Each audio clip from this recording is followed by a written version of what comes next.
Hello बच्चों, welcome back to your channel the chemicophilic. CBSE board की class 12th का जो केमिस्ट्री का सैम्पल पेपर उनकी वेबसाइट पे पड़ा हुआ है वो आज हम लोग सॉल्व करेंगे। और इसमें 33 क्वेश्चंस होते हैं टोटल। आज हम लोग सिर्फ शॉर्ट क्वेश्चंस सेक्शन ए के, जो क्वेश्चन नंबर 1 से लेके 16 तक के क्वेश्चन आज हम लोग सॉल्व करेंगे। ये पहला लेक्चर है हमारा। इसके बाद वाले लेक्चर में हम लोग सेक्शन बी के जो 2 मार्क्स वाले क्वेश्चन होते हैं उनको सॉल्व करेंगे। तो ये क्वेश्चन पेपर जो सीबीएसई ने डाला हुआ है इस वेबसाइट पे, ये एक्चुअली बहुत ही इम्पॉर्टेंट है board board for the board exams. उसके बाद जब आप ये पेपर सॉल्व कर लेंगे तो आपको एक कॉन्फिडेंस आएगा कि आप पेपर में बैठने के लिए रेडी हो, और इसी के हिसाब से आप अपनी तैयारी अगली कर सकते हो स्टार्ट। तो आज हम लोग जो पहला लेक्चर ले रहे हैं इसमें हम लोग क्वेश्चन नंबर 1 से लेकर 16 तक 1 मार्क्स के क्वेश्चन कैरी आउट करेंगे आगे। अब देखिए, तो सेक्शन ए से हम लोग स्टार्ट करते हैं। सेक्शन ए में हमारे पास क्वेश्चंस हैं। तो सबसे पहले मल्टीपल चॉइस क्वेश्चन है हमारे पास, ऑप्शन वाले हैं। तो क्वेश्चन नंबर 1 से स्टार्ट करते हैं। The question is ammonolysis of ethyl chloride followed by reaction of the amine so formed with the 1 mole of methyl chloride gives an amine that। चार option दिए हुए हैं। तो सबसे पहले समझते हैं क्या क्या रहा है कि ammonolysis of ethyl chloride.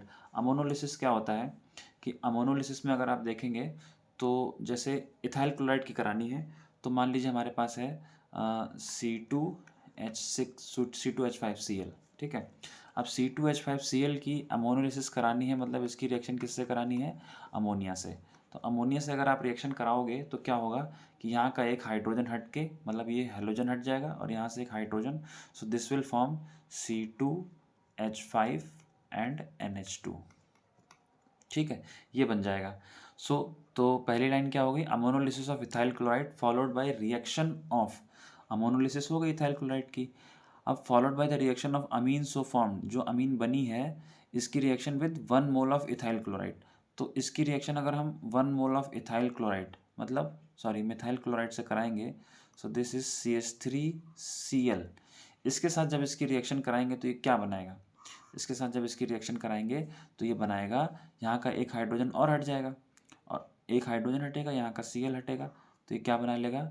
C2H5 और NH, ठीक। और उसके बाद यहाँ पे क्या लग जाएगा? CH3। मतलब अभी हमारा ये बना हुआ है प्राइमरी अमीन, लेकिन अब ये बन जाएगा हमारा सेकेंडरी अमीन, ठीक। अब इस सेकेंडरी अमीन से जो क्वेश्चन पूछ रहा है वो क्वेश्चन क्या है? वो क्वेश्चन क्या है कि एक सेकेंड,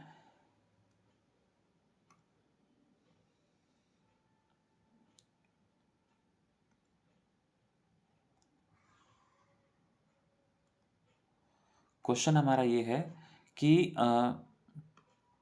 सॉरी, ऑप्शन जो हमारा है, reacts with Hinsberg reagent to form a product soluble in alkali. नहीं, जो हमारी प्राइमरी अमीन होती है वो ऐसा करती है कि अगर इसको हिंसबर्ग रिएजेंट क्या होता है? बेंजीन सल्फोनिल क्लोराइड, ठीक। बेंजीन सल्फोनिल क्लोराइड से जब प्राइमरी अमीन की रिएक्शन करवाते हैं, प्राइमरी 1 डिग्री वाली, तो वो जो चीज़ बनती है वो सॉल्युबल होती है किसमें? एल्कली में, जैसे NaOH वगैरह में, ठीक। अगर बेंजीन सल्फोनिल क्लोराइड की रिएक्शन सेकेंडरी अमीन से कराई जाती है तो जो चीज़ बनती है that is insoluble in alkali, ठीक। तो ये हमारा आंसर होना चाहिए, इनसॉल्युबल इन एल्कली। तो जो क्वेश्चन हमारे पास, जो ऑप्शन हमारे पास ऐसा वाला होगा इनसॉल्युबल इन एल्कली वाला, जैसे हमारा ऑप्शन नंबर सी है। सी हमारा ऑप्शन क्या कह रहा है? ऑप्शन सी हमारा कह रहा है कि reacts with benzene sulphonyl chloride to form a product that is insoluble in alkali. तो इसका मतलब ये जो सेकेंडरी एमीन हमारी बन रही है, सेकेंडरी एमीन, यही हमारा जो एल्कीन हमारी बेंजीन सल्फोनिल क्लोराइड से रिएक्शन करेगा तो ये क्या बनाएगा? एक ऐसी चीज़ बनाएगा। क्या बनाता है? आपको मालूम होगा एनसीईआरटी में आपकी जो बुक है, इस चैप्टर में, अमीन चैप्टर में, सेकेंड वाली बुक के अमीन चैप्टर में आपके पास जो हिंसबर्ग टेस्ट नाम से एक रिएक्शन दी हुई है, उसमें आप देखेंगे तो बेंजीन सल्फोनिल क्लोराइड की, जैसे मान लीजिए हमारे पास, इसको मैं एक बार समझा देता हूँ कि देखेंगे जो हमारे पास बेंजीन सल्फोनिल क्लोराइड है, तो बेंजीन सल्फोनिल क्लोराइड क्या होता है? ये हमारे पास है ये बेंजीन और सल्फोनिल SO2, ठीक है, और ये हो गया हमारे पास क्लोराइड। इसकी रिएक्शन जब हम लोग कराएंगे किसके साथ, secondary amine. Secondary amine suppose हमारे पास क्या है, ये हमारे पास N है और हमारे पास जो भी अमीन बनी हुई थी वो कौन सी थी, दिस वाज द अमीन, ठीक है, इस तरह से। अब देखिए ये जो Cl है, ये Cl क्या करता है, ये जो Cl है हमारे पास, ये Cl और ये वाला H क्या होता है, ये निकल जाएगा। तो अब इसके बाद ये क्या होगा, सीधा सीधा ये आके इसमें अटैच हो जाएगा। अटैच होने के बाद क्या बनेगा, ये बनाएगा कुछ इस तरह से S double bond O double bond O, this will be NC2H5 and CH3, ठीक। अब ये बना N ethyl benzene sulphonyl chloride. N methyl benzene sulphonyl benzene sulphonamide, ये हो गया हमारा। ये जो इसकी रिएक्शन अगर हम लोग कराएंगे NaOH से तो ये इनसॉल्युबल होगा, क्योंकि इसमें नाइट्रोजन के ऊपर ऐसा कोई भी हाइड्रोजन नहीं है जो कि NaOH से रिएक्शन कर सके, ठीक। इसीलिए दिस इज इनसॉल्युबल, ये उसमें NaOH में सॉल्युबल नहीं होगा, इसलिए हमारा option number C is the correct answer. अगर यहाँ पे प्राइमरी अमीन बन रही होती, ये तो सेकेंडरी है, अगर प्राइमरी अमीन बन रही होती तो हम कह सकते थे कि हमारा option number first is correct, ठीक। तो अभी हम लोग आते हैं अपने नेक्स्ट क्वेश्चन पे। तो इसका ऑप्शन आपको समझ में आ गया होगा, आई होप।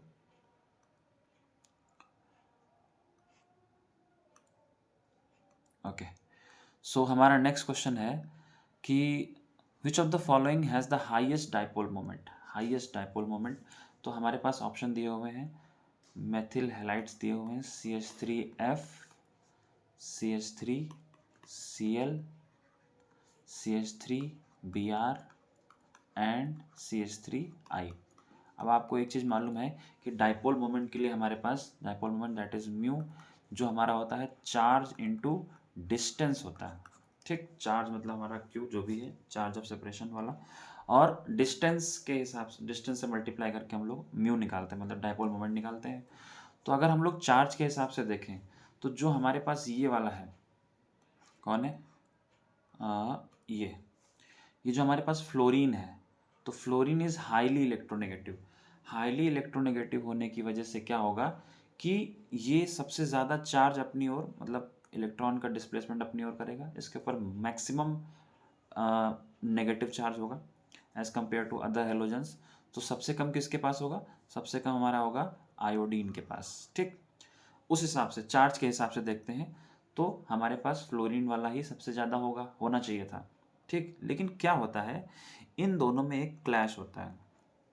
इनका तो चलिए हम मानते हैं कि साइज़ बड़ी है तो चार्ज सेपरेशन क्या होगा, बहुत कम होगा, और डाइपोल मोमेंट भी कम हो जाएगा। हमसे पूछ रहा है हाईएस्ट डाइपोल मोमेंट। अब आप एक बात समझिए, फ्लोरीन हालांकि वो खींच तो रहा है चार्ज को अपनी तरफ, चार्ज सेपरेशन बढ़ा तो रहा है, लेकिन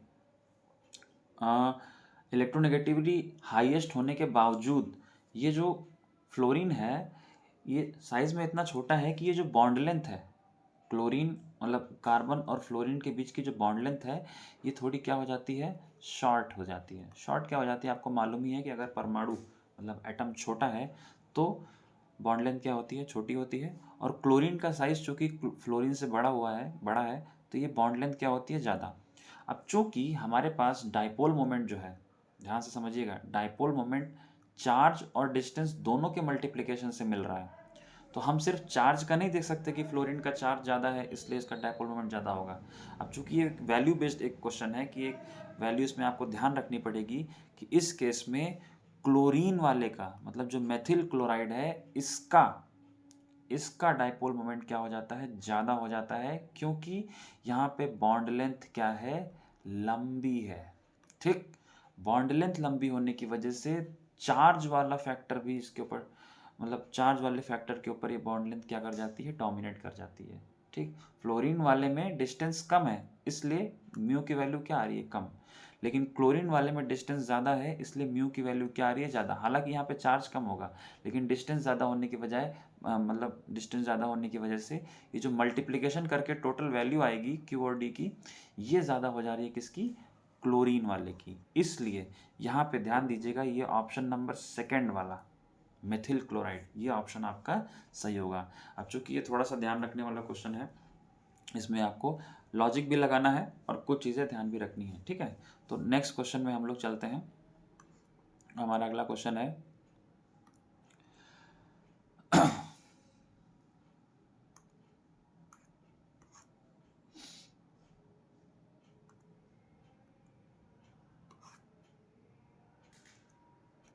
ओके। तो हमारा जो थर्ड क्वेश्चन है एमसीक्यू वाले में, अब देखिए ध्यान से इसको समझते हैं। लिखा हुआ है match the properties given in column 1 with the metals in column 2, ठीक है, मतलब मैच करना है प्रॉपर्टीज जो भी हैं। So the actinides having configuration radon 5F7 6D1 7S2। अब आप ध्यान समझिए, इसमें 3 मेटल दिए हुए हैं, ठीक। ये है सीरियम, ये है ल्यूटेटियम एंड ये है क्यूरियम। अब आप एक चीज़ अगर ध्यान से समझें, आपसे जो चीज़ पूछ रहा है, क्या पूछ रहा है? पूछ ये रहा है कि ऐसा कौन सा एक्टिनाइड है जो कि 5F7 6D1 7S2 वाला कॉन्फ़िगरेशन रखता है। तो हमारे पास ये है क्यूरियम। क्यूरियम क्या होता है?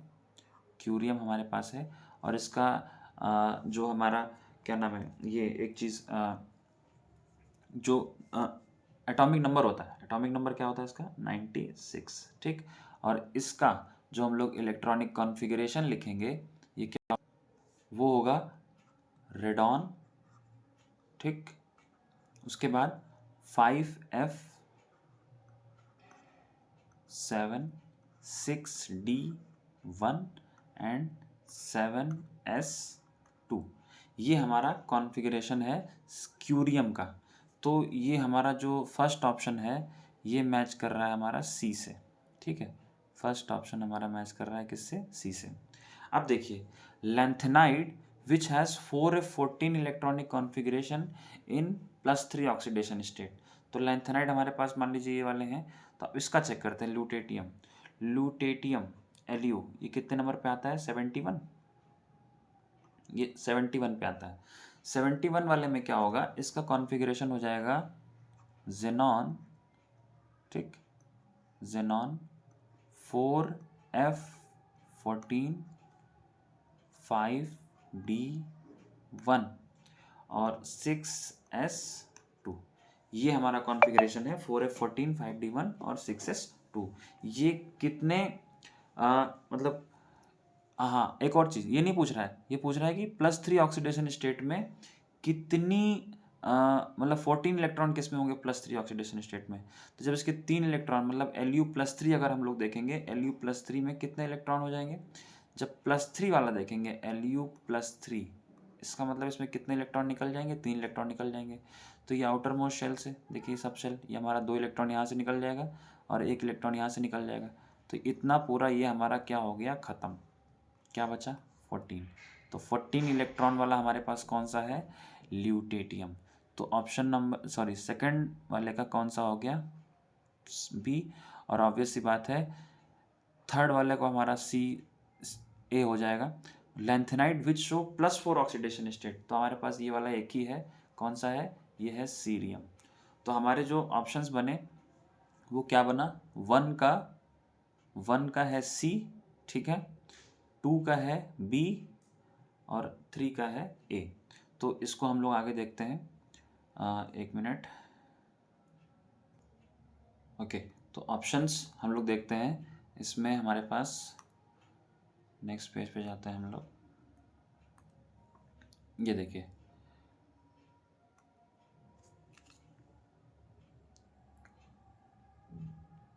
ओके, तो ऑप्शन नंबर हमारे पास कौन सा सही हो जाएगा इस समय? ओके, तो फर्स्ट का हमारा कौन सा वाला सी सही था? सी वाला। फर्स्ट का सी, सेकंड का बी और थर्ड का ए। तो हमारा ऑप्शन नंबर फर्स्ट इसमें सही हो गया, ठीक है। ऐसे क्वेश्चंस में थोड़ा ध्यान देना होता है, मतलब कभी कभी जल्दी में क्या होता है, गलत हो जाता है। तो यहाँ पे आपको ध्यान देने की ज़रूरत है। अब देखिए, हमारा नेक्स्ट क्वेश्चन है क्वेश्चन नंबर 4। ये थोड़ा ये ग्राफ जैसा दिया हुआ है एक, इस क्वेश्चन को ध्यान से समझना है हमें, ठीक है। अब एक चीज़ और, एक मिनट, इसको थोड़ा सा ऊपर स्लाइड कर देते हैं। ओके। हाँ, तो हमारा नेक्स्ट क्वेश्चन है, study the graph showing the boiling points of bromo alkanes and identify the compounds. अब आपको ब्रोमो एल्केन के क्वेश्चंस मतलब जो आइसोमर्स हैं उनको बनाना है और उनके बॉइलिंग पॉइंट्स। देखिए एक तरफ इसमें क्या दे रखा है, कौन सा ब्रोमो एल्केन है, फर्स्ट सेकंड थर्ड फोर्थ, नाम नहीं बताया गया है। और इधर क्या दिया हुआ है, वाई एक्सिस पे बॉइलिंग पॉइंट दिया हुआ है, ठीक है। तो जो भी पहला वाला है उसका बॉइलिंग पॉइंट बहुत कम है, दूसरे वाले का बॉइलिंग पॉइंट ज़्यादा है, तीसरे वाले का और ज़्यादा है, और चौथे वाले का सबसे ज़्यादा है। तो हमें ये चीज़ देखनी है किस ब्रोमो एल्केन की बॉइलिंग पॉइंट सबसे ज़्यादा होगी। तो आपको एक चीज़ मालूम है, बॉइलिंग पॉइंट से रिलेटेड अगर हमें बताना होता है, तो अगर स्ट्रक्चर हमारा बहुत लीनियर है, मतलब सीधे है, ब्रांचेस कम है, तो उसका बॉइलिंग पॉइंट क्या होता है, सबसे ज़्यादा होता है। और जैसे जैसे ब्रांचेस आप ऐड करते जाते हो, जैसे जैसे ब्रांचेस ऐड करोगे, वो बॉइलिंग सॉरी जो स्ट्रक्चर है आपका वो स्फेरिकल शेप लेने लगता है, जिसकी वजह से बॉइलिंग पॉइंट क्या हो जाता है, कम हो जाता है, ठीक। तो अगर हम लोग किसकी बात कर रहे थे यहाँ पे हम लोग बात कर रहे हैं किसकी, ब्रोमो एल्केन्स की। ब्रोमो एल्केन्स में क्या क्या होंगे, देखिए सबसे पहला तो हमारा होगा 4 कार्बन का है, तो ब्रोमो एल्केन में हमारे पास सबसे पहले आ गया 1 ब्रोमो ब्यूटेन, ठीक। ब्रोमो ब्यूटेन है, 1 ब्रोमो ब्यूटेन हो गया। कौन कौन से ऑप्शन है ये भी देख लेते हैं। 2 ब्रोमो ब्यूटेन है, तो 1 हो गया, और ये हमारा हो गया 2 ब्रोमो ब्यूटेन, ठीक, 2 यहाँ हो गए। अब तीसरा बना हुआ है, मान लीजिए कौन सा 1 ब्रोमो बनाई दिया, 2 ब्रोमो 2 मिथाइल प्रोपेन, तो ये हो गया हमारे पास प्रोपेन, और 2 पे ही मिथिल लगा हुआ है और 2 पे ही ब्रोमीन लगा हुआ है।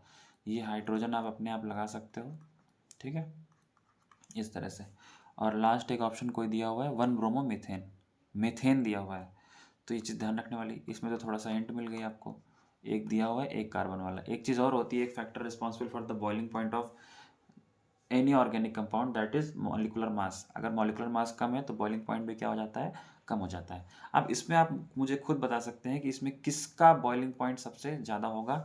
ये सबसे लीनियर वाला कौन सा है जिसमें एक भी ब्रांच नहीं है, यही है हमारे पास सबसे हाईएस्ट बॉइलिंग पॉइंट वाला 1 ब्रोमो ब्यूटेन। तो 1 ब्रोमो ब्यूटेन मतलब ये चौथा वाला जो है, ये 1 ब्रोमो ब्यूटेन है। तो इसमें ऑप्शन में किस में चौथे वाले में 1 ब्रोमो ब्यूटेन लिखा हुआ है, तो देखिए इसमें लिखा हुआ है, ठीक, 1 ब्रोमोब्यूटेन। और चौथे में कहीं भी नहीं लिखा हुआ है 1 ब्रोमोब्यूटेन। तो एक हिंट तो यहीं से मिल सकती है आपको इन ऑप्शंस में कि इसके अलावा और कोई सही नहीं हो सकता, क्योंकि आपने एकदम श्योरिटी से बता दिया कि इसी का बॉइलिंग पॉइंट सबसे ज़्यादा होगा, ठीक। तो ये हमारा हो गया फोर्थ वाला 1 ब्रोमोब्यूटेन। अब सेकंड वाले पे कौन सा आएगा, अब देखिए सेकंड वाले में क्या होगा, ये वाला, क्योंकि इसमें एक ही ब्रांच है, तो ये हमारा हो गया फर्स्ट और ये हो गया हमारा सेकंड। तो सेकंड वाला क्या है, 2 ब्रोमोब्यूटेन। तो देखिए यहाँ पे, लेकिन एक चीज़ और, हाँ बिल्कुल सही, सेकंड में, सेकंड मतलब हो गया कि हमारा जो सेकंड पीछे से सेकंड मतलब थर्ड वाला जो है, ये वाला फोर्थ वाला हमारा हो गया, ये सॉरी इसमें 1 डाल दिया मैंने, ये फोर्थ है।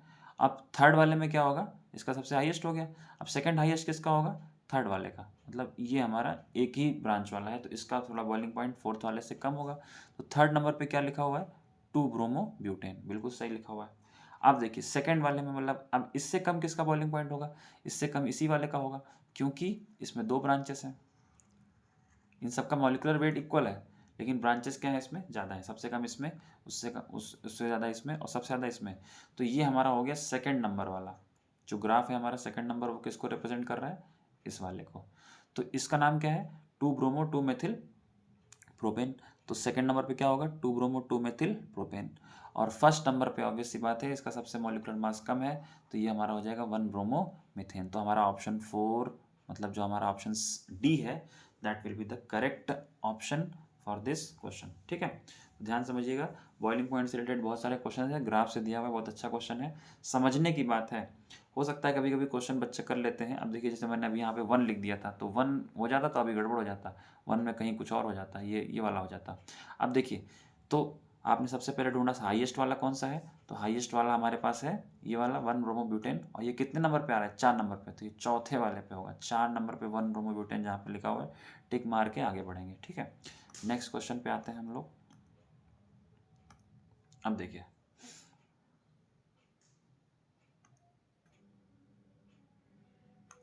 ओके, नेक्स्ट पेज पे आते हैं हम लोग, नेक्स्ट क्वेश्चन पे। तो ये हमारा हो गया थर्ड, ठीक है। अब फिफ्थ क्वेश्चन पे आते हैं। फिफ्थ क्वेश्चन में थोड़ा सा हम लोग जूम कर लेते हैं इसको, सॉरी।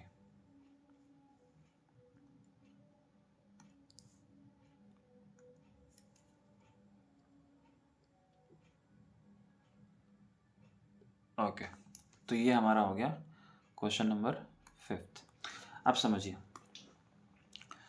तो फिफ्थ क्वेश्चन है the initial concentration of R in the reaction R to P. एक रिएक्शन दे रखी है आपको, रिएक्शन टू प्रोडक्ट्स, ठीक है, इज 4.62 इंटू 10⁻⁻² मोल पर लीटर। इनिशियल कॉन्सेंट्रेशन दे रखी है, इनिशियल कॉन्सेंट्रेशन को हम लोग मान लीजिए ए मानते हैं। सो दिस इज 4.62 इंटू 10⁻⁻² मोल पर लीटर, ठीक है। What is the half life for the reaction if के की वैल्यू गिवन है, के इज 2.31 इंटू 10⁻⁻² मोल पर लीटर। अब देखिएगा ध्यान से, तो हाफ लाइफ पूछ रहा है और रिएक्शन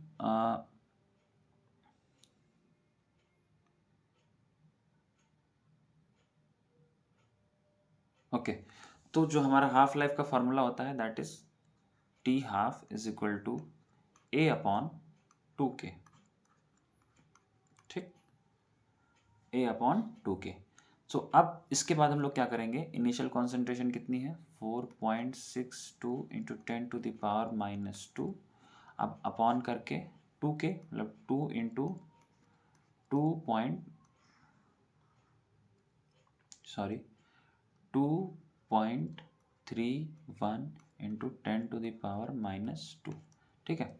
अब इसको मल्टीप्लाई करेंगे तो this will B exactly double, double means 4.62 into 10⁻² upon नीचे भी क्या हो जाएगा 4.62 इंटू 10⁻², ये कट के क्या आ जाएगा 1। So this will be 1 second, option number C. तो ये मेन चीज़ इसमें कुछ नहीं है, बहुत कठिन क्वेश्चन नहीं है आपका, बहुत डिफिकल्ट नहीं है, सिर्फ इसमें क्या है ये फार्मूला मेन है। अगर आपको ये फार्मूला याद आ जाता है उस टाइम तो आप फटाफट कर लोगे। तो initial concentration A was given and the rate constant K was given, so you have to just calculate the t half, ठीक है। So for the next question, okay, so when C6H5COOCH3 is treated with H2O, the product obtained is। अब ये question बहुत ही अच्छा है, अब आप समझेंगे इसको थोड़ा सा ध्यान से। C6H5, ध्यान से समझिएगा, C6H5COOCH3, इसकी रिएक्शन किससे करानी है, वाटर से। अब आप ध्यान से अगर देखें तो आपको ये पता चल जाएगा कि इसमें ब्रेकिंग कैसे होगी। देखिए ब्रेकिंग क्या है, C6H5CO, तो बहुत आसानी से यहाँ से क्या हो जाएगा, ब्रेक हो जाएगा। अब वाटर का एक H यहाँ आ जाएगा और जो बचा हुआ OH है वो इस साइड आ जाएगा, ठीक।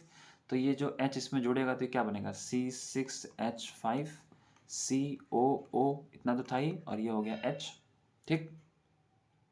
अब बचा क्या, इधर का बचा, तो ये है CH3COOH, ठीक। ये दो चीज़ें बनेंगी, तो इसका नाम क्या है C6H5COH, this is benzoic acid, और ये क्या है, ये है एसिटिक एसिड, ठीक है। तो ये ऑप्शन कहाँ मिल रहा है आपको, तो अगर आप देखेंगे तो अगर हम इसको थोड़ा सा हटा दें यहाँ से, हाँ, तो हमारे पास जो ऑप्शन है that is benzoic acid and acetic acid, तो हमारे पास कहीं पे है, तो ऑप्शन ए तो एथेनॉल है, गलत हो गया, benzoic acid and acetic acid ethanoic acid, ये हमारा option number B is the correct answer, benzoic acid and ethanoic acid, ठीक है। तो ये हमारा इस सिक्स्थ वाले क्वेश्चन का आंसर हो गया। नेक्स्ट क्वेश्चन पे आते हैं।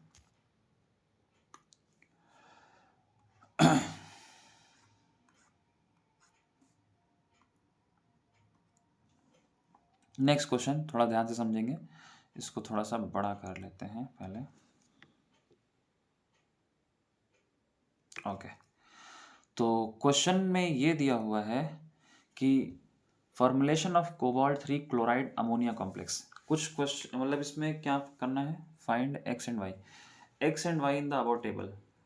तो आप ध्यान समझिए, कलर, एक कॉलम में कलर दे रखा है, ठीक, एक मिनट, एक कॉलम में कलर दे रखे हैं, दूसरे में फॉर्मूले, और तीसरे में solution conductivity corresponds to. Solution conductivity का मतलब ये होता है उसमें कितने आयंस निकल रहे हैं, ध्यान से समझिएगा। तो ये येलो है, कोई कोई कंपाउंड है, वो येलो कलर का है, उसका फॉर्मूला है CONH3 होल 6 3+3Cl-। इसका मतलब ये हो गया, जब ये ब्रेक होगा तो ये ब्रेक होने के बाद कितने आयंस देगा, ध्यान समझिएगा। जब ये टूटेगा तो इसमें 3Cl बाहर है, तो 3 क्लोराइड आयन बनेंगे, ठीक है। और ये पूरा ब्रैकेट वाला CO, जैसे ये है ना CONH3 होल 6 3+, ठीक, ये अलग रहेगा, ये पूरा एक आयन, और 3 क्लोराइड आयन, 3Cl- है ना, तो 3 क्लोराइड आयन बाहर रहेंगे, तो इसमें रेशियो होगा आयंस का, कैटायन और एनायन का 1:3। जैसे इसमें देखिए, इसमें क्या है, CuCl NH3 होल 5, नेक्स्ट वाले में क्या है, CuCl NH3 होल 5 ब्रैकेट बंद, अब बाहर है 2Cl-। इसके हिसाब से क्या होगा, यहाँ पे केवल एक आयन है और यहाँ कितने आयन है, 2, तो इसमें हो जाएगा 1:2, इसमें तो दिया ही हुआ है। नीचे वाले में आप देखिए, नीचे वाले में देखिए 1:1 है, इसका मतलब क्या होगा, यहाँ पे एक ऐसा फॉर्मूला होगा जिसमें बाहर एक ही क्लोराइड होगा और अंदर भी एक ही होगा, तो इसको हम लोग क्या बना सकते हैं। अब इसके लिए हम लोग देखिए ध्यान से, एक मिनट, हाँ, यहाँ पे लिखता हूँ मैं, तो दिस विल बी CO। अब देखिए यहाँ पे हुआ क्या है, कोबाल्ट 3 क्लोराइड है, ठीक है, अमोनिया कॉम्प्लेक्स, तो 3Cl बाहर थे, एक Cl अंदर कर दिया, एक अमोनिया कम कर दिया, ठीक है। अब क्या करेगा, एक Cl और अंदर कर दो, तो COCl2, और एक अमोनिया कम कर देंगे क्योंकि कोऑर्डिनेशन नंबर हमें क्या रखना है, 6, तो ये हो जाएगा 4, और ये ब्रैकेट बंद, ये हो गया हमारा एक Cl बाहर, और ये हो गया प्लस। तो अब हमारे पास X जो होगा, X will be COCl2 NH3 4Cl-। क्यों ऐसा हुआ, क्योंकि हमें क्या लाना है, 1:1 का रेशियो, मतलब यहाँ पे क्या होना चाहिए, एक आयन, और बाहर भी एक ही आयन होना चाहिए, ठीक है। तो कोऑर्डिनेशन स्फीयर में पूरा एक ही रहेगा प्लस, और दूसरा हमारा बाहर वाला आयनिक स्फीयर। तो X हो गया हमारे पास ये, तो हमारे पास जो ऑप्शंस हैं उसमें अगर हम देखें, तो पहले इसको हटाते हैं, ये देखिए ऑप्शंस हमारे जो हैं, X की जगह पे हमारे पास क्या होना चाहिए, COCl2 NH3 4, तो COCl2 NH3 4 कहाँ पे है, एक मिनट, COCl2 NH3 4 सब में है, इसमें भी, इसमें भी, इसमें भी है, मतलब पहला ऑप्शन तो पहले ही गलत हो गया, तो BCD में से कौन सा हो सकता है। अब हमको X तो मिल गया, Y क्या होगा, Y यहाँ पे हमने बता दिया है कि ये क्या होगा, 1:3, तो अब ऐसा ऑप्शन ढूंढना है जिसमें Y 1:3 हो, तो 1:3 इसमें है और इसमें है। अब देखिए ध्यान से, अब ये वाला ऑप्शन तो हो नहीं सकता, ए वाला, क्यों, क्योंकि इसमें देखिए, इसमें 3Cl बाहर है, तो 1:1 नहीं हो सकता, तो पहला ऑप्शन बिल्कुल क्या हो गया, गलत। अब दूसरे ऑप्शन में क्या है, CONH3 4Cl2Cl, यही वाला जो हमारे पास ऑप्शन है, और Y 1:3, तो इसका मतलब ऑप्शन नंबर सेकंड इसमें सही हो गया। ध्यान से समझिएगा, हमारे पास जो रेशियो है आयंस का, सोल्यूशन कंडक्टिविटी करस्पॉन्ड्स टू 1:2 1:1 1:3, वो कैसे पता करते हैं कि सोल्यूशन में ये जो स्क्वायर ब्रैकेट लगा हुआ है, कौन सा ब्रैकेट, ये वाला ब्रैकेट, स्क्वायर ब्रैकेट के ये कितने आयंस हैं, जैसे मान लीजिए यहाँ पे ट्वाइस लगा होता तो ये 2 आयन देता, लेकिन यहाँ पे ट्वाइस जैसा कुछ नहीं है, थ्राइस जैसा कुछ नहीं है, और बाहर कितने आयन हैं, एक, तो एक ही आयन है तो बाहर भी एक, इसका रेशियो क्या होगा, 1:1, यही हमको निकालना था। तो 1:1 के हिसाब से क्लोरीन हमने एक बाहर रखा, बाकी सारे अंदर भेज दिए। अब चूंकि कोऑर्डिनेशन नंबर 6 रखना होता है, तो एक अमोनिया भी हमने कम कर दिया यहाँ से, तो हमारे पास ये ऑप्शन करेक्ट हो गया, ठीक है। तो ये हमारा अगला ऑप्शन, अगला क्वेश्चन कंप्लीट होता हुआ, ठीक है। अब इसको हम लोग हटाते हैं। अब देखिए नेक्स्ट क्वेश्चन जो हमारे पास है, which of the following contains only beta D glucose as its monosaccharide unit. अब बीटा डी ग्लूकोज किस में होता है, बीटा डी ग्लूकोज होता है सुक्रोज में, नहीं होता, सुक्रोज में फ्रक्टोज होता है और ग्लूकोज होता है, तो ये नहीं होगा। सेलुलोज में होता है, बिल्कुल सही है, सेलुलोज में हमारे पास क्या होगा, सेलुलोज में बीटा डी ग्लूकोज की एक लंबी सी पॉलीमरिक चेन होती है, ठीक है। स्टार्च में क्या होता है, स्टार्च में अल्फा डी ग्लूकोज होता है, बस यही डिफरेंस है। अब नेक्स्ट क्वेश्चन पे आते हैं हम लोग।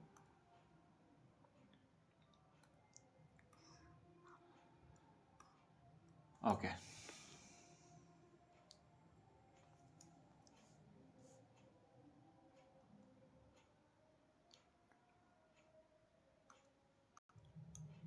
तो नाइन्थ क्वेश्चन हमारे पास है। नाइन्थ क्वेश्चन है, which one of the following sets correctly represent the increase in the paramagnetic properties. Paramagnetic properties क्या होती हैं? पैरामैग्नेटिज्म तब आता है जब आपके आयन में या कंपाउंड में जो भी है आपका मेटल वेटल वगैरह, उसमें अनपेयर्ड इलेक्ट्रॉन्स होते हैं। तो अगर अनपेयर्ड इलेक्ट्रॉन्स अगर हैं तो आपका कंपाउंड क्या होगा? पैरामैग्नेटिक होगा, ठीक। अब पैरामैग्नेटिज्म इसमें पूछ रहे हैं किसका ज़्यादा है किसका कम है, तो ऑब्वियस सी बात है जिसमें नंबर ऑफ अनपेयर्ड इलेक्ट्रॉन्स ज़्यादा होंगे उसमें पैरामैग्नेटिज्म ज़्यादा होगा, जिसमें कम होंगे तो कम होंगे। अब हम लोग चेक करते हैं कि एक सारे लगभग आयन सब में सेम ही दिए हैं, तो Mn+2 में निकालते हैं। Mn+2, तो Mn होता है कितना? Mn होता है 25th नंबर पे। तो ये हो गया हमारा इलेक्ट्रॉनिक कॉन्फ़िगरेशन, ये आपको फटाफट करना है वहाँ पे। तो ये हो गया हमारा 3d5 4s2।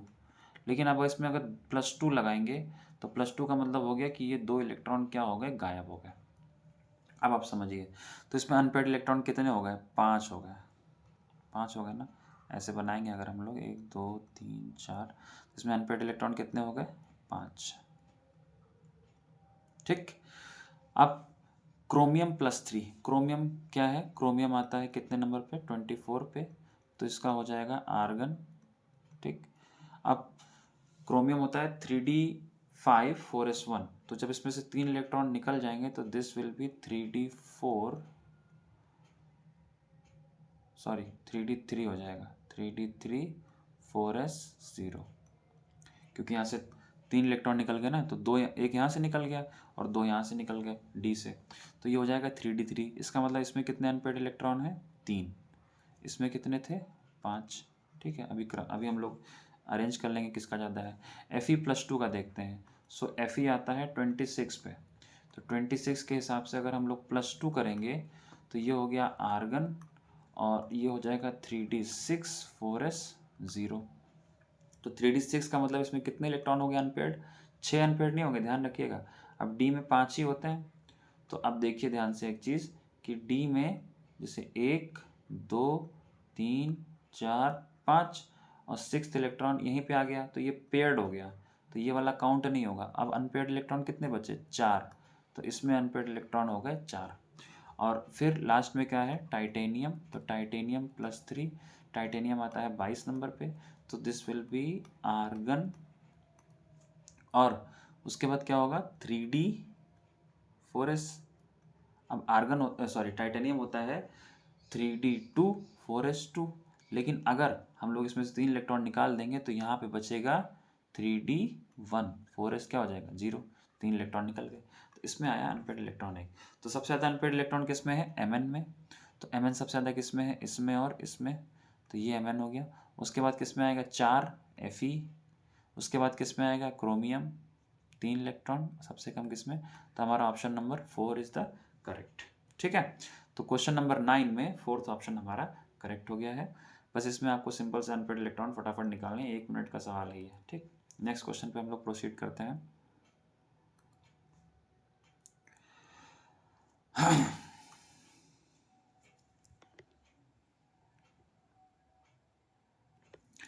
Okay, a first order reaction is found to have a rate constant k is equal to 5.5 into 10 to the power -1, ठीक है, जो भी है -1 पर second.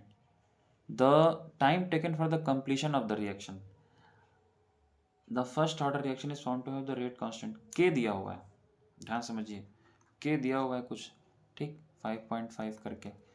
The time taken for the completion of the reaction, ये आप नहीं बता सकते। पहली चीज़, टाइम कितनी देर में कंप्लीट होगी, क्योंकि अगर हम ये मान लीजिए हम हाफ लाइफ देखते हैं, मान लीजिए किसी की हाफ लाइफ है 50 मिनट, ठीक है, तो उसकी जो आधा पार्ट बचा हुआ है वो 25 मिनट में, फिर उसका साढ़े 12 मिनट में, उसके बाद 6 पॉइंट, जो भी आ रहा हो, अब वो धीरे धीरे कम होगा भले ही, लेकिन कभी ज़ीरो नहीं होगा। ठीक है, तो ज़ीरो हम लोग कभी नहीं कह सकते इसको, तो it never goes to completion. तो ये भले ही क्वेश्चन में वैल्यू वगैरह दी है, तो ये कंफ्यूज करने के लिए दी है। The time taken for the completion of the reaction is never it can never be predicted. Complete हो ही नहीं सकती। ठीक है, ऐसा माना जाता है। अब देखिए question number 11। A student was preparing aniline in the lab. She took a compound X, कोई कंपाउंड है X, and reduced it in the presence of nickel as a catalyst. अब देखिए एनिलीन बना रही है, जो भी लड़की है, वो जो स्टूडेंट है वो एनिलीन बना रही है। एनिलीन क्या होता है? बेंजीन में क्या लगा हुआ है? NH2। ठीक, बेंजीन में NH2 लगा हुआ है। अब अगर एक चीज़ ध्यान से ये देखी जाए कि एनिलीन बनाने के लिए रिडक्शन कर रही है, reduced in the presence of nickel as catalyst. तो एनिलीन कैसे बना सकते हैं रिडक्शन से? नाइट्रो कंपाउंड से। नाइट्रो कंपाउंड से रिएक्शन होती है जो हमारे पास, अब अगर आप NCERT खोलेंगे तो NCERT में नाइट्रो बेंजीन, बेंजीन में क्या लगा हो? NO2। अब इसकी रिएक्शन किससे कराई जाए? H2 निकिल, मतलब इसका रिडक्शन करा दिया H2 निकिल में, या फिर SN in presence of HCl, या फिर Fe in presence of HCl। So this nitro compound मतलब NO2 gets reduced to NH2। So this is the reaction for the preparation of aniline. पहली reaction है NCERT में जिसमें nitro compounds के reduction से क्या बनाते हैं हम लोग? NH2 बनाते हैं। तो ये हमारा X है। X क्या हो गया हमारा? नाइट्रो, कोई भी नाइट्रो बेंजीन है, तो इसमें ऑप्शन दिया हुआ है नाइट्रो बेंजीन। बाकी ये हेक्सेन हो नहीं सकता, बेंजोन नाइट्राइल भी नहीं हो सकता, हेक्सेन नाइट्राइल भी नहीं हो सकता। नाइट्रो बेंजीन ही हमारा करेक्ट ऑप्शन है। ये हमारा सीधा सा सिंपल था, एक रिएक्शन था NCERT का। अब which of the following compound gives an oxime with hydroxylamine? Oxime क्या होता है? सबको मालूम है ऑक्साइम। अगर आपको मालूम होगा तो ऑक्साइम में क्या होता है कि जो हमारे कार्बोनिल कंपाउंड्स होते हैं जैसे एल्डिहाइड और कीटोन, तो ये इस तरह के, इसमें क्या होता है कि अगर आप NH2OH, हाइड्रोक्सिलामीन क्या होता है? NH2OH, NH2OH से जब रिएक्शन कराते हो तो ये इस तरह से क्या होता है कि ये वाटर निकल जाता है।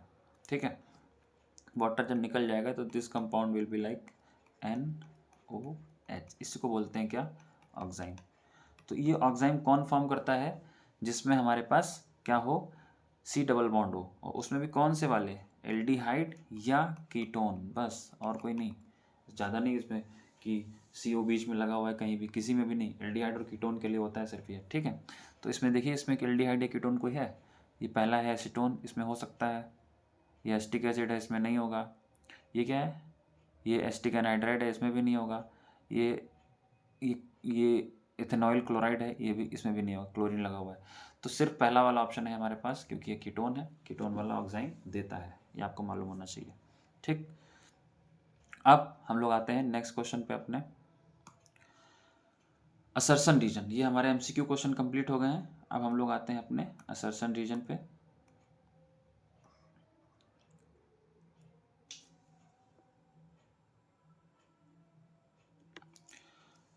देखिए ये जो क्वेश्चन है, MnCN6 3- has magnetic moment of 2 unpaired electrons.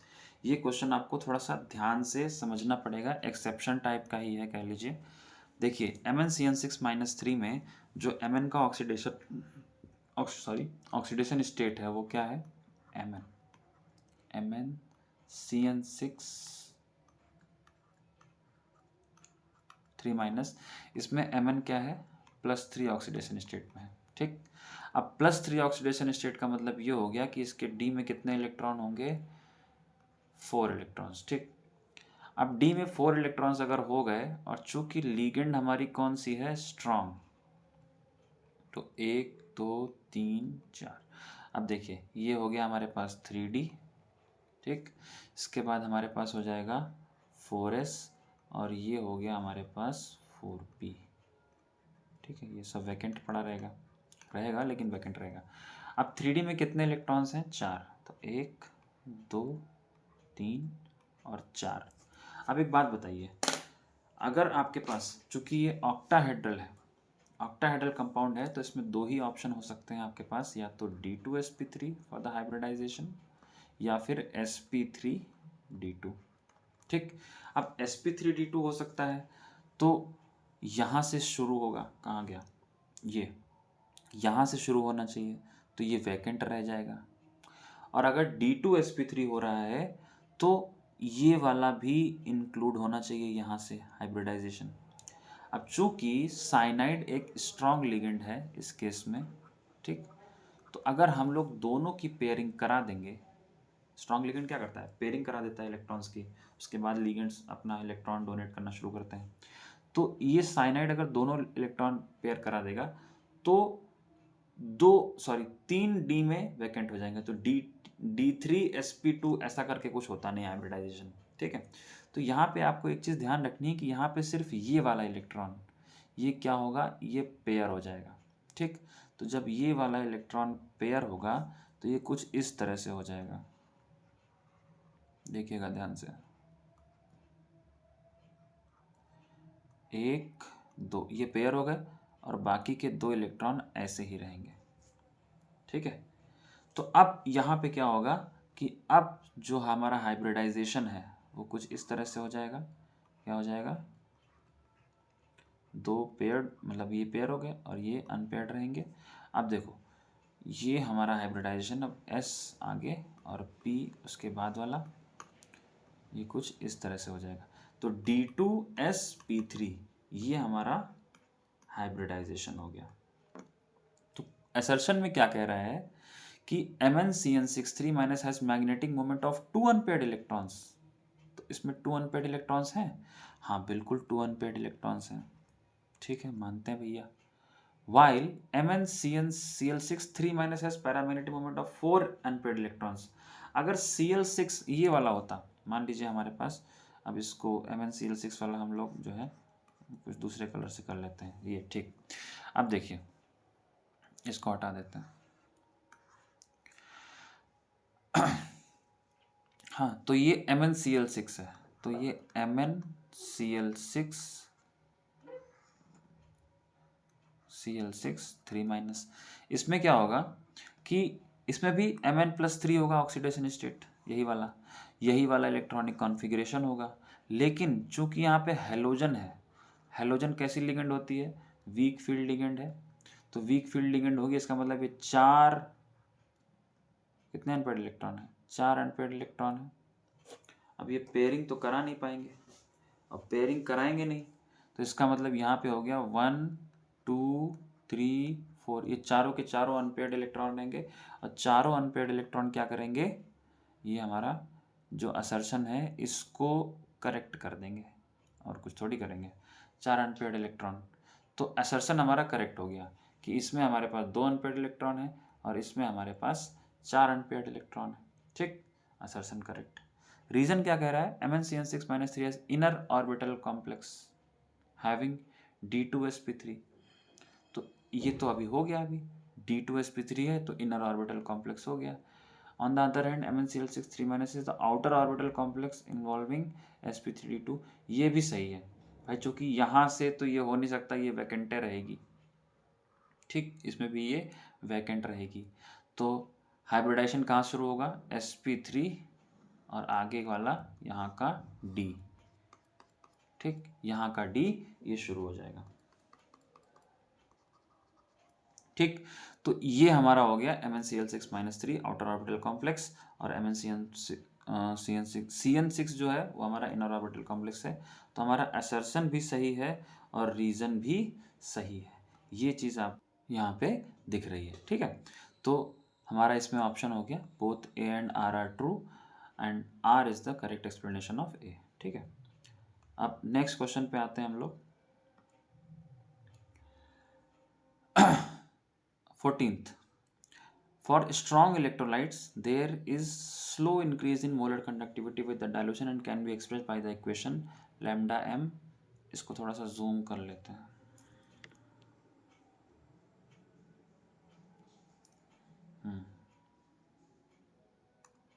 अब देखिए हाँ, तो स्ट्रॉन्ग इलेक्ट्रोलाइट के लिए ये जो हमारा डिबाई हकलोन सागर इक्वेशन होती है, ये कुछ, लेकिन ये उल्टा दिया हुआ है, लैम्डा एम इधर होता है, ये तो पहले ही गलत हो गया।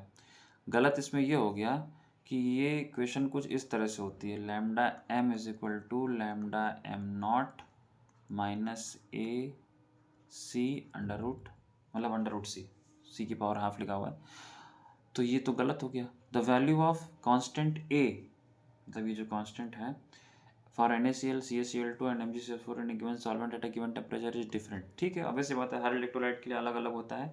तो R तो सही है, लेकिन ए गलत हो गया। ए गलत इसलिए हो गया क्योंकि ये इधर हो गया, ये इधर हो गया, ये इंटरचेंज कर दिया इसने, पता नहीं मिस्टेक से लिखा है या क्या जानबूझ के किया है।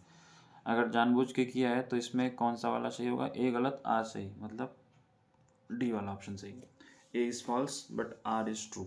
ठीक, नेक्स्ट क्वेश्चन पे आते हैं हम लोग।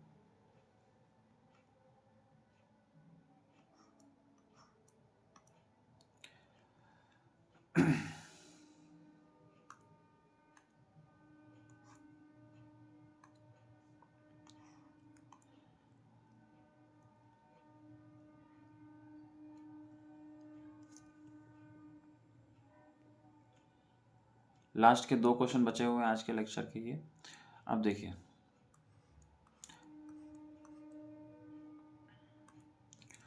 क्वेश्चन नंबर 15 असर्शन रीजन में। अब आपको, हाँ, glucose does not form hydrogen sulphide addition product, बिल्कुल सही बात है, विद इन HSO3, क्योंकि इसमें एल्डिहाइड ग्रुप जो होता है वो साइक्लिक फॉर्म में रहता है और फ्री नहीं होता है। ग्लूकोज में एल्डिहाइड ग्रुप नहीं होता, होता है लेकिन जब वो साइक्लिक फॉर्म में होता है, अपना हैवर्थ स्ट्रक्चर जो पायरानोस फॉर्म बनाता है, तो उसमें एल्डिहाइड ग्रुप उसका क्या होता है, वो डिस्ट्रॉय हो जाता है। डिस्ट्रॉय होने के बाद उसकी वजह से एल्डिहाइड वाली रिएक्शंस वो उस समय, मतलब जो हाइड्रोजन सल्फाइड के साथ है ना, वो रिएक्शन नहीं दे पाएगा। तो ये पहला सही है भाई, मान लिया। Glucose exist in a 6 membered cyclic structure called pyranose structure, बिल्कुल सही है, तो ये भी सही है। तो 15 का आपके पास हो जाएगा कि हाँ, दोनों ऑप्शन सही है, लेकिन ये एक्सप्लेनेशन कुछ सही नहीं लग रहा है, क्योंकि इसमें लिखना चाहिए था कि एल्डिहाइड जो है वो फ्री नहीं होता है। तो both A and R are correct, but R is not the correct explanation of A. ठीक है, अच्छी बात है, ये ऑप्शन हो गया।